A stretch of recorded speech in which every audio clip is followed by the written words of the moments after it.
Welcome back to another episode of the Successful Driver Podcast, hanging out here in the Clear Simple Used Truck Buying Studio, and honored today to be talking to Rob Hallahan, the owner of Hallahan Transportation. Rob, thank you so much for spending some time with us, man. Yeah, it was a pleasure to be with you. So where are you stationed out of? La Crosse, Wisconsin. Cool. Awesome. Well, how long have you been there? We've been in La Crosse for about 15 years. Been in business in La Crosse since 2016. Wow. So would love to kind of hear the story of Hallahan Transportation, how it started, kind of just your whole story in the trucking industry. I'd love to kind of just hear a little bit from you about how you got started and where you're at today. Yeah. Oh, you want to go from all the way to the beginning? Go for it. Yeah. Well, I started out in trucking when I was young. I mean, I was only 18 years old working at Coca-Cola, and they offered me a job just driving a local route truck, and I accepted it and went out and got my CDL. Back then it was real easy to do. You just showed up at the DMV, took a test, you took them for a little ride, which I drove them around the parking lot all the time at work. So It was pretty easy getting started that way. Hauled Coca-Cola for, 3 years till I was 21. I could cross state lines. Decided I was going to go haul gasoline. I hauled gasoline for 15 years. Got out of that and wanted to be a door swinger. After a while, I just decided to start my own company. Went out and bought my first truck, leased on to somebody else.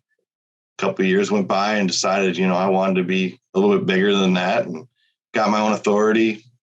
Did it by myself for about a year, added another truck. Another year went by, added 3 more trucks, and another year I added 5 more trucks. It was crazy, and we're at 12 right now. So matter of fact, our newest truck just got delivered today. Wow. So what's the newest truck? It's actually called Double Vision. It's a show truck. Last year we built Jokes on You. We showed it for a year, and we decided to do this. The last one was a Peterbilt. So this year we decided we were going to do a Kenworth, and we were going to do it identical to the Peterbilt, same exact color. It's the only Mountain Dew green and orange factory built truck out there. That's awesome. It's actual paint codes from Mountain Dew. Oh, so man, it's kind of cool, and so everybody, it's a pretty famous truck, and now hopefully Double Vision will be just as famous. That's awesome, man. I didn't know that. I didn't know what to expect when I asked that. That's great. No, that's awesome. Yeah. Mm-hmm. I actually just got back from Kenworth. It was fun. It's a funny story because they called and told me that it should be here Wednesday, which is tomorrow, right? Well, today I get a phone call from the Freightliner dealership letting me know that my truck just went by on the frontage road. So I raced up there, and there it was. They were unhooking the piggybacks, and Kenworth didn't even call me and tell me. Oh man, that's incredible. So that's truck number 12, huh? Yeah, it'll be truck number 12. It's going to be number 12, but we also just sold one, so we're waiting for the guy to come up with the money. But he gave us the down payment over the weekend. We sold our oldest truck, and our oldest truck was a 2021. Oh wow! Yeah. Oh wow! Not even have 200,000 miles on it yet. 159,000 miles, and we sold it. Oh wow! Well, I'm kind of hearing you talk, and you're sitting here explaining kind of your story about how you kind of got started into business. And what I'm hearing is kind of some incremental growth, some slow growth. 1 truck, 3 truck, 5 trucks. So, responsible company growth is always something you want to kind of hear from. And it sounds like you've kind of played the long game when it came to kind of building your business. Can you kind of talk a little bit about that? Yeah, when I started, my goal was just to hire drivers and get off the road myself. Mm-hmm. And so when I got up to about, I think I was at like 7 trucks, I was able to leave and come into the office, work full time from the office. I couldn't do it driving anymore, which was my goal, get off the road. But I always wanted to get to 10, and that would be, 10 was where I wanted to be. That was my number. I didn't ever want to go bigger than that because I didn't want to lose any control. So now I'm at 12. That's why I'm selling a truck, because my 12 is including myself. I'm one of the 12, for trucks. and we have a spare truck. So we're getting rid of the spare truck. We're going to stay at 11 drivers, me being one of them. And so I mean, what do you think? You stayed very disciplined, it seems like. Was it hard to do that? Not really. It wasn't, because I knew what I wanted, and I had a lot of encouragement. It wasn't like I didn't have any, support or, backing. Everybody supported what I was doing. So yeah, that made it easier. That's really good. Okay, a little support system there. Yeah. I mean, my wife, she's great. She's all about the trucks too. She's not really so much about the trucks. She's so much about the family that we've built with our team. So she's kind of like my HR, PR, she takes care of the drivers, she cooks for them. And, she does all like the social media with them. She's online with them, talking to them all the time, making sure everybody's happy, because I'm busy. I'm in the office, 20 hours a day, I don't have time sometimes. So I'll tell her, hey, call up so-and-so, see how they're doing, or whatever. And she'll take care of all that. That's awesome. No, that's great. And I mean, I think it makes it easier, right? I mean, I think it makes it easier not to teach people like that. Right. Well, and then, if I get mad about something, it's easier for her to talk to them than me talk to them when I'm upset, or, because I mean, it happens, things happen. Yeah. So, but it keeps everybody happy, Yeah. We always like to ask this question. It's always something we try to ask people. You're a great person to ask. What do you think makes a successful driver?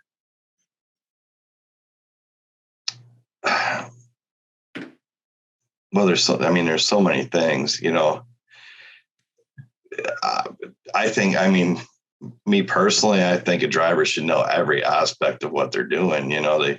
To be a successful driver, you need the responsibility of running the truck and having, instead of just being somebody that just goes to work and drives the truck and then goes home, they have to have some responsibility in it too. Because if they don't have any skin in the game, then who cares if you're successful, I guess that's just my opinion. For sure. I want my drivers to know everything that they're doing and everything about what they're doing.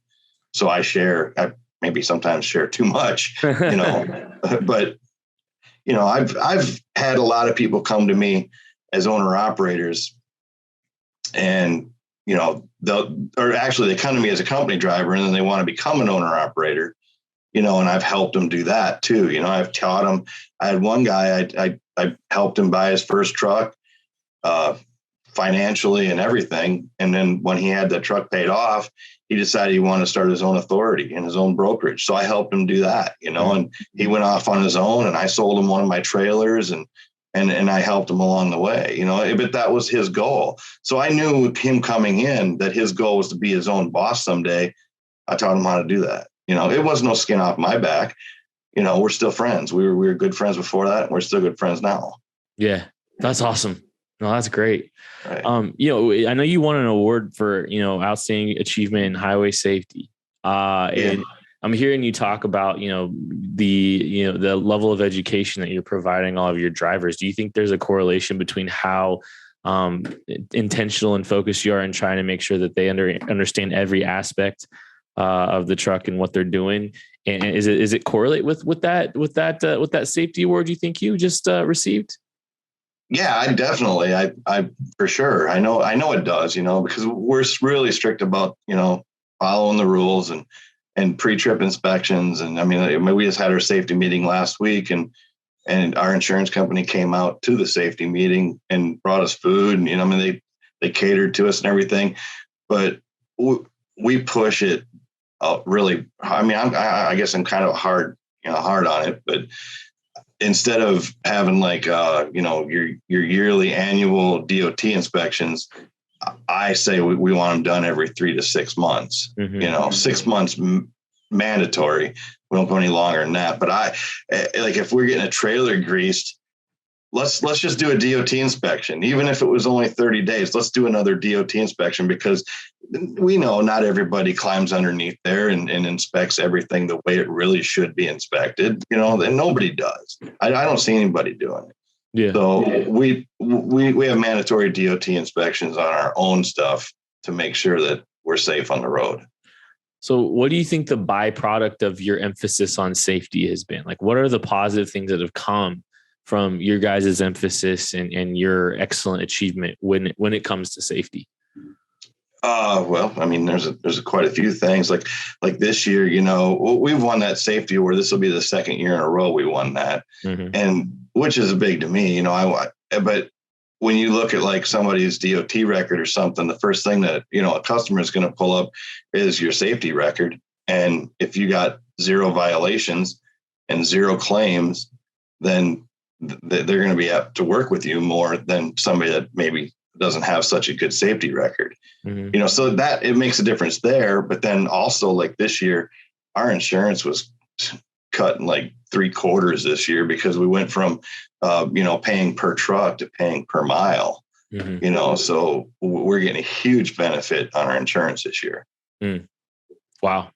That'll preach right there. Right.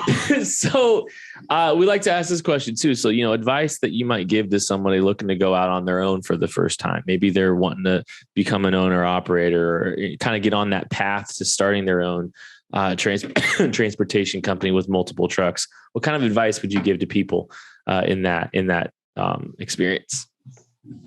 I would just say, don't jump into it. Don't jump into it too fast because too many people come into this and I want to drive a truck. I'll just go out and buy one and start my own company. That might work for some people and they might get away with it. But if you don't know anything about the business first, I would always say, become a company driver and do it with a smaller company that's going to teach you, the ins and outs of just not just driving a truck, because it takes a lot more than just driving a truck to run a trucking company. Right. If you don't know how to do the paperwork and you don't know the legalities of it and you don't know all the back office, it can fall apart real fast. And I see a lot of people, they say like 85% of authorities only make it 1 year or less than a year and they're out of business. And I think that's because they jump in too fast and they don't even know what they're doing. So find a company that'll help you and teach you how to do things and teach you what's going on behind the doors. It's hard to find that because nobody wants to share information because they're afraid, well, this guy's just going to come take my business from me. Right. Or, if I show them too much, then they're not going to stay with me. They're going to go on their own. Then I'm going to lose that employee. Well, it's not about losing an employee. It's about making the industry better for everybody else, because if you send people out that don't know what they're doing, they're going to screw things up for everybody else. Yeah. Rob, man, that was great. That was such a great answer. And man, it's been so great to get to hear from you a little bit. And honestly, I wish there's a lot of people carrying the same kind of mentality that you had or that you have right now when it comes to, furthering education and continuing the legacy of the trucking industry. Boy, that was really great. And man, I really appreciate your time. Thank you for kind of imparting some wisdom with us here today. Yeah, no problem. Yeah, it was an absolute pleasure. That was Rob Hallahan, Hallahan Transportation. Really appreciate his time. That's another episode of the Successful Driver Podcast. Thank you guys so much for listening. We'll catch you later.